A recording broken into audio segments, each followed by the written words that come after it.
ఈ కంకల రాజిరెడ్డి ఎలియాస్ వెంకటేష్ మాట్లాడతాడట. మాట్లాడు.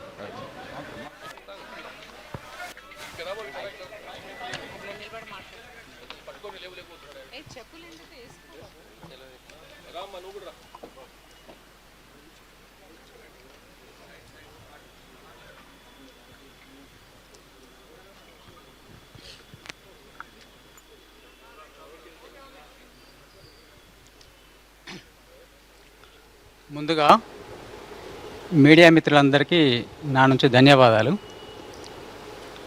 ఇక్కడ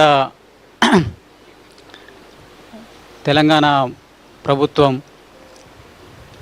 అంటే మీరు సరెండర్ అయ్యి బతకడం వల్ల మీకు ఉపాధి కల్పిస్తాం అనేటువంటి విషయాన్ని ప్రభుత్వం అంతకుముందు నుంచే చెప్తున్నది. దాని నుంచి మేము కూడా ఇప్పుడున్న పరిస్థితి లోపల ఈ సాయుధ పోరాటం అనేటువంటిది పనిచేయడం అనేటువంటిది కష్టం జరగదు. ఇప్పుడు ఆధునిక టెక్నాలజీ తర్వాత కమ్యూనికేషను పెరిగినటువంటి ఈ పరిస్థితులలో సాయుధ పోరాటం అనేటువంటిది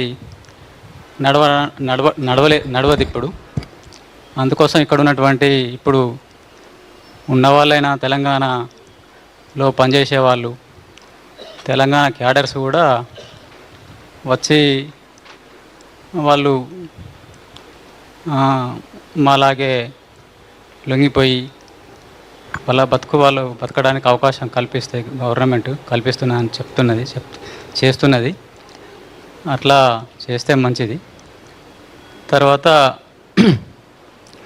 ఇక్కడున్న ప్రభుత్వానికి పోలీసులకు మా నుండి ధన్యవాదాలు తెలుపుతున్నాం. రాజిరెడ్డి గారు ఇప్పుడు దేవిజీ మీ దగ్గరే ఉన్నాడు. ఎందుకంటే దేవిజీ మీ దగ్గర ఉన్నది ఒక స్టేట్మెంట్ వచ్చింది, కానీ చూస్తేనే మాత్రం కొంత కన్ఫ్యూజన్ ఉంది. దేవిజీ ఉన్నాడా లేడా మీ దగ్గర? మా దగ్గర అయితే మేమైతే చాలా కాలం నుంచి విడిపోయి ఉన్నా.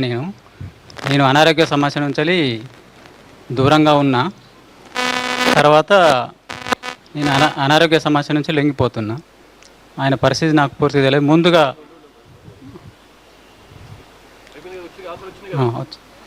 Okay, thank you.